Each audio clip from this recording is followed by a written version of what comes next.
Hi అండి, ఎలా ఉన్నారు అందరూ? ఈరోజు మనం వినబోయే కథ ప్రేమ కథ. ఏమిటి అంటూ నీలమ్మ కళ్ళు పెద్దవి చేసి చూస్తూ ఆశ్చర్యపోయింది. అది చల్లని సాయంకాలమే అయినా మిట్ట మధ్యాహ్నపు ఎండ ఆవిడ మొహంపైకి వచ్చింది. కందగడ్డల ఎర్రబారిన మొహంతో నిజమేనా అంది.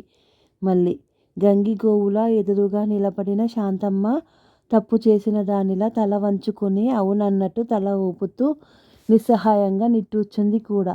ఆవిడే పెళ్ళికూతురు తల్లి. నీలమ్మ విసురుగా మాటల తూటాలు వదిలింది. నా కొడుకు మీ అమ్మాయినే చేసుకుంటానని అనడమే నాకు విడ్డూరంగా అనిపించింది. ఇప్పుడేమో మీ అమ్మాయే ఈ సంబంధం వద్దని చెప్పడం ఇంకా వింతగా ఉంది. ఈమె గారి అందచందాలను మెచ్చి ఇంతకన్నా గొప్పవాడు వస్తాడని అనుకుంటుందా ఏమిటి? అంతట్లోనే ఎవరూ ఊహించని విధంగా అప్పుడే పెళ్లి చూపుల తతంగం ముగించిన అమ్మాయి లోపల గది నుండి వాళ్ళు కూర్చున్న చోటుకు వచ్చి నీలమ్మ వైపు చూస్తూ ధాటిగా చెప్పింది. రేపు మమ్మల్ని చూసిన వాళ్ళంతా కాకి ముక్కుకు దొండపండు అనే సామెతను గుర్తు చేసుకొని నవ్వకూడదనే నేను ఈ నిర్ణయం తీసుకున్నాను. గంతకు తగ్గ బొంతలాంటి వాడు నాకు సరిపోతాడు. మీకిప్పుడు అర్థమైందిగా. ఇక మీ కొడుకు ఎందుకు కోరి వచ్చాడో నేనెలా చెప్పగలను? మీరే అడిగి తెలుసుకోండి. ఆ అమ్మాయి 2 మాటలు చెప్పేసి 1 నిమిషం కూడా ఆగకుండా రివ్వున వెళ్ళిపోయింది. నీలమ్మ కొడుకు వైపు నిరసనగా చూసి బాగానే అయ్యిందిగా, ఇక వెళ్దాం పద అంటూ లేచి నిలబడింది. అతను తల్లితో 1 నిమిషం ఉండమ్మా అంటూ ఆ అమ్మాయి వెళ్ళిన గది వైపుగా వెళ్ళి 2 నిమిషాల్లో తిరిగి వచ్చాడు. చిరునవ్వుతో ఆ అమ్మాయి పెళ్ళికి అంగీకరించిందమ్మా. ఇక పెళ్ళి ఎప్పుడు, ఎక్కడ లాంటి విషయాలను మీ పెద్దవాళ్ళు నిదానంగా మాట్లాడుకోండి అన్నాడు. నీలమ్మ ఒక్క క్షణం కొడుకు వైపు విచిత్రంగా చూసి రుసరుసలాడుతూనే కొడుకును అనుసరించింది. ఇంటికి రాగానే ఆ అమ్మాయికి ఏం చెప్పి ఒప్పించావురా అంటూ నిలదీసింది. తల్లి కోపం చూసి విశ్వం నవ్వేశాడు. గంతకు తగ్గ బొంతలా మారడానికి నేను నా రూపురేఖల్ని ఎలా మార్చుకోవాలో చెప్పమని ఆ అమ్మాయినే సలహా అడిగాను. నా వైపు ఆశ్చర్యంగా చూసి నేనేదో ఉద్యోగం చేసి బాగా సంపాదిస్తున్నానని అనుకుంటున్నారేమో. నాది చాలా చిన్న ఉద్యోగం అని, అది కూడా పెళ్లి తర్వాత మానేస్తానని చెప్పింది. నేను నాకేం అభ్యంతరం లేదన్నాను. ఉద్యోగం చేయడం మానడం అనేది పూర్తిగా తన ఇష్టమేనని చెప్పాను. అప్పుడు ఆ అమ్మాయి సరేనంది. అసలా అమ్మాయి అంటే అంత మోజు ఎందుకు వచ్చిందో చెప్పు నీకు అంటూ అడిగింది నీలమ్మ. ప్రేమ అంతే అనేసి ఊరుకున్నాడు. ఆవిడకు చిర్రెత్తుకొచ్చిన చేసిందేమీ లేక ఊరుకుండిపోయింది. అవతల పెళ్ళికూతురు కాదంబరి తల్లిదండ్రులకు కూతురి విషయం వింతగానే ఉంది. మీ అమ్మాయిని చూడ్డానికి వస్తున్నాం అని మధ్యాహ్నం కబురు పంపి సాయంకాలం వచ్చారు తల్లి కొడుకు. వాళ్ళు తమకి 2 వీధుల అవతల ఉంటున్న వాళ్ళేనని వీళ్ళకి అప్పుడే తెలిసింది. తాము పిల్లకి కట్న కానుకలేమీ ఇవ్వలేదు. పిల్ల రూపురేఖలు చాలా సాదాసీదాగా ఉంటాయి. చదువు సంధ్యలు ఎన్నదగినవి కాదు. ఏదో షాపులో పనిచేస్తుంది. పెళ్లి కావడం కష్టమేనని అభిప్రాయంతో ఉన్న తల్లిదండ్రులకు ఇలా ఎదురు వెతుక్కుంటూ సంబంధం రావడం విడ్డూరమే అనిపించింది. వయసు మళ్ళిన వాడెవరో అయి ఉంటాడు. పిల్లను చూడ్డానికి వచ్చినప్పుడు కట్నమేమీ ఇవ్వలేమని, తమ స్థితిగతులు తెలుసుకొని వాళ్ళే వెళ్ళిపోతారని వాళ్ళు అనుకున్నారు. అయితే వాళ్ళ అంచనాకి భిన్నంగా ఉన్నాయి అబ్బాయి ఆలోచనలు. అబ్బాయి చిన్నవాడు, అందంగా ఉన్నాడు, మంచి ఉద్యోగమూ ఉందని తెలిసి ఆశ్చర్యపోయారు. పెళ్లి జరిగిపోయింది. విశ్వం సాధారణంగా హుషారుగా ఉన్నాడు పెళ్లిలో. కానీ నీలమ్మ పెళ్ళికూతురు కాదంబరి మాత్రం ఆ పెళ్ళికి కారణం తెలియకనేమో ముభావంగా ఉండిపోయారు. విశ్వం ఉన్న ఉదాసీనతను గుర్తించాడు కానీ తను చేయగలిగిందేమీ లేదన్నట్టు మౌనంగానే ఉండిపోయాడు. కాదంబరి అత్తవారింటికి కాపురానికి వచ్చేసింది. పనులన్నీ సక్రమంగా నిర్వర్తించడం చూసి నీలమ్మ కొంత సంతృప్తి పడింది.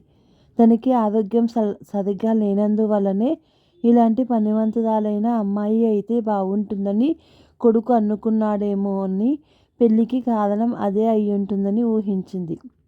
అయితే అది నిజం కాదని ఆమెకు తొందరలోనే తెలిసి వచ్చింది. ఒకరోజు పెరట్లో నీళ్ళ బిందెతో లోపలికి వస్తూ గడప దాటి పడబోయింది. కాదంబరి బోర్లా పడిపోయింది. దానితో బెడ్ రెస్ట్ తీసుకోవాల్సిన అవసరం వచ్చింది. ఏమి చేయాలి? ఎవరిని సహాయానికి పిలవాలి అనే ఆలోచనలు చేస్తున్న నీలమ్మకు అంతా తాను చూసుకోగలనని భరోసా ఇచ్చాడు విశ్వం. కానీ ఆవిడకు నమ్మకం కుదరక నీ వల్ల ఏమవుతుందిరా అంది. కానీ ఆ మరునాటి నుండి కొడుకు చేస్తున్న పనులన్నీ చూసి ఆమె విస్తుపోయింది. తెల్లవారుజామునే లేచి ఇంటి పనులు, తల్లి సలహాలతో వంట పనులు పూర్తి చేయటమే కాక కాదంబరికి చేయవలసిన పనులు చక్కగా చేసేస్తున్నాడు. ఒళ్ళు తుడవడం దగ్గర నుంచి భోజనం చేయించడం వరకు కొడుకు చేయడం చూసి నీలమ్మ ఇలాంటి చాకిరీ చేయాల్సి వచ్చిందేమిటిరా అంటూ నిట్టూరిస్తే విశ్వం బాగుందమ్మా. రోజు మనల్ని కూర్చోబెట్టి అన్ని పనులు చక్కబెట్టే కాదంబరి కొన్నాళ్ళు మంచం మీద ఉండాల్సి వస్తే ఈ మాత్రం చేయడం కూడా గొప్పేనా అన్నాడు. ఆ సమాధానం నీలమ్మకే కాదు కాదంబరికి విచిత్రంగానే అనిపించింది. ఇప్పుడు ఇంట్లో వాళ్ళు ముగ్గురే కాకుండా ఇంకో చిన్న పిల్లాడు ఉన్నాడు. ఆ పిల్లాడి పనులన్నీ మంచం మీద నుండే కాదంబరి చెబుతుంటే విశ్వమే తల్లి సహాయంతో చేసేస్తున్నాడు. ఆ మధ్య విశ్వం పిలుపుతో ఆ ఇంటి అల్లుడు కాంతారావు వీళ్ళింటికి వచ్చాడు. 5-6 ఏళ్ల క్రితం విశ్వం అక్కయ్య యాక్సిడెంట్లో చనిపోయింది. కాంతారావుకి మళ్ళీ పెళ్లి చేయాలని అతని పెద్దవాళ్ళు చూస్తుంటే చాలా సంబంధాలు అతని 3 ఏళ్ల కొడుకును చూసి వెనక్కి వెళ్ళిపోయాయట. ఈ విషయం తెలిసిన విశ్వం అతనిని ఓసారి పిల్లాడిని తీసుకుని రమ్మని పిలవడం జరిగింది. అతను వచ్చిన రోజున నీలమ్మ ఎవరో దగ్గర బంధువులను పిలిచి ఆ పిల్లాడి పేరున వాళ్ళకున్న పొలంలో ఎంత పెడతారు, పోషణ వివరాలు లాంటివన్నీ మాట్లాడుతుంటే కాదంబరి వాళ్ళ దగ్గరకు వచ్చి ముడుచుకుపోయి కూర్చున్న ఆ చిన్న పిల్లవాడిని తీసుకొని లోపలికి వెళ్ళిపోయింది. నీలమ్మ కాదంబరితో ఏ విషయం తేలకుండానే ఇంట్లోకి తీసుకువెళ్తున్నావెందుకు అని నిలదీసింది. వీడి విషయంలో కావలసింది అమ్మ లాలన మాత్రమే. అది నేను ఇవ్వగలను. ఇక ఆస్తిపాస్తుల వ్యవహారం మీ పెద్దవాళ్ళు చూసుకోండి. దానితో నాకేం సంబంధం లేదు. పిల్లవాడు పెద్దవాడయ్యాక స్వతంత్రంగా బతకగలిగేలా చదువు సంగట్ల బాధ్యత చూసుకుంటే సరిపోతుంది అని కాదంబరి చెప్పేసింది. కాంతారావు వెంటనే లేచి నిలబడి నా పిల్లాడికో బంధం ఏర్పడింది. వాడి గురించి నాకిక దిగులు లేదు. ఇక పొలం ఎంత ఏమిటి అనే విషయాలు పెద్దలు ఎలా అంటే అలాగే చేస్తాను. కాదనేదేం లేదు అంటూ వెళ్ళిపోయాడు. అలా వాడి పెంపకం కాదంబరి చేతుల్లోకి వచ్చేసింది. ఆ రోజు గదిలో కూర్చున్న తల్లి దగ్గరికి వచ్చి విశ్వం హుషారుగా చెప్పాడు. అమ్మా, రోజులాగా బుజ్జిని అత్త దగ్గర కూర్చో, నిద్ర వస్తే పక్కనే పడుకో అని చెబుతుంటే వాడేమన్నాడో తెలుసా? అత్త కాదు అమ్మ అన్నాడు.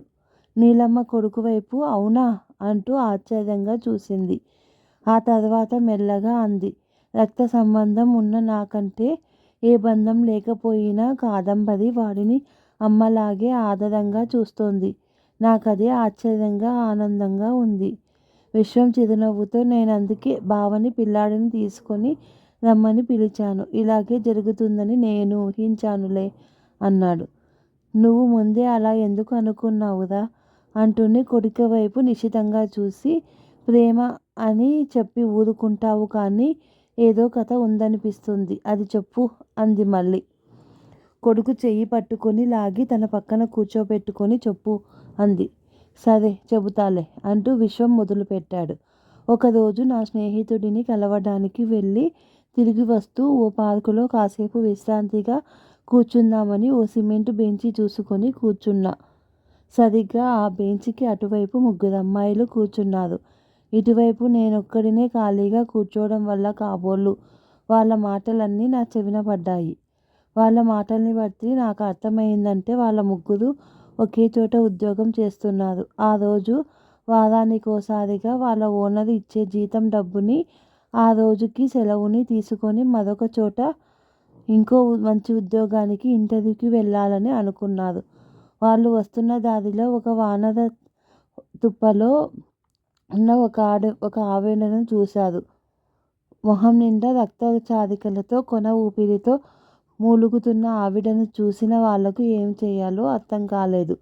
ఇద్దరు అమ్మాయిలు వాళ్ళ పని మీద వాళ్ళు వెళ్ళిపోతే ఒక అమ్మాయి మాత్రం తన వాళ్ళతో రాలేనని చెప్పి ఆవిడను అతని సహాయంతో హాస్పిటల్కి చేర్పించి తన దగ్గరున్న డబ్బుతో మందులు కొనిచ్చి ఆమెకు మెలకువ వచ్చాక నెంబర్ తెలుసుకొని వాళ్లకు కబురు చేస్తామని హాస్పిటల్ వాళ్ళు తెలియజేశాక వచ్చేసి అక్కడ కూర్చుంది. చేతిలో ఉన్నదంతా ఖర్చు చేసి వాళ్ళ దగ్గర నుండి వసూలు చేసుకోకుండా వచ్చేశావు. ఈ వారం అంతా ఎలా అని ఓ అమ్మాయి అడిగితే ఏదోలా జరుగుతుందిలే, డబ్బుదేముంది, వచ్చే వారం మళ్ళీ అందుతుందిగా పెద్దావిడ, అందులోనూ మన ఊరి మనిషి. అలా పడి ఉంటే ఎలా వదిలేసి వెళ్ళగలను అని చెప్పింది ఆ అమ్మాయి. మన ఊరి మనిషి కాకపోతే వదిలేయచ్చా అనే ప్రశ్న వచ్చింది. అప్పుడు మన రాష్ట్రానికి చెందినవారేగా అనుకుంటా అంది జవాబుగా. మన రాష్ట్రానికి కాకుండా ఏ ఉత్తరాది వాళ్ళు అయితే పట్టించుకోనక్కర్లేదంటావా అనే ప్రశ్న మళ్ళీ వచ్చింది. అప్పుడు మన దేశస్థురాలే కదా అనుకుంటా అంది. ఏ విదేశీయురాలో అయితే అని అడిగితే అప్పుడు కూడా ఎవరిదైతేనేం ప్రాణమేగా, మనుషులమేగా, అంతేనా అంటూ నవ్వుతూ వాళ్ళకి జవాబు చెప్పి లేచి నిలబడిందా అమ్మాయి. నేనప్పుడు తల తిప్పి చూశాను. ఒకే ఒక సెకను చూసినా చాలా సాదాసీదాగా కనిపించే ఆ అమ్మాయిలో అపూర్వమైన అందం ఏదో నాకు కనిపించింది. ఆ అమ్మాయి మాటల్లో వెల్లివిరిసిన ప్రేమతత్వం, మానవత్వం వలన కాబోలు వాళ్ళు వెళ్ళిపోయిన కాసేపటికే హాస్పిటల్ నుంచి నాకు ఫోన్ వచ్చింది.